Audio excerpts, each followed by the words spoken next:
మా కోడలికి ఎక్కిలు వస్తున్నాయి. ఎట్లా మార్పిస్తుంది చూడు ఎక్కిలో పోయేటట్టు. నా పర్సకి పైసలు తీసుకొని చెప్పి ఆమెను భయపట్టించి ఎక్కి బంద్ చెప్పిస్తుంది. నువ్వు మొన్న ఇక్కడ పర్సులో పైసలు పెడితే ఎందుకు తీసినా? మొన్న తీయలే ఇడను ఇక నేను 150 రూపాయలు. నువ్వు మజాగా చేస్తున్నావు. నువ్వు నా దగ్గర అట్లా చెప్పకుండా పైసలు ఎట్లా తీసినాను? నువ్వు తీసినావు పైసలు ఎందుకు తీసినావు? 150 రూపాయలు పెట్టినా పర్సులకి ఎందుకు తీసినావు? ఓవర్ తీసిన మళ్ళా నువ్వు తీసినావు ఎందుకు? నేను చూసినా వర్షాక నువ్వు తీయలే.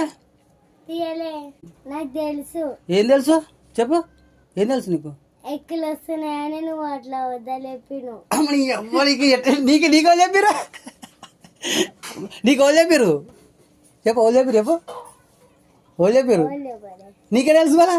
అప్పుడు నువ్వు అమ్మో అమ్మని అమ్మ అప్పుడు ఎప్పుడు నేనేదో ప్లాన్ చేద్దాం అనుకుంటే ప్లాన్ బెడ్స్ కొట్టింది.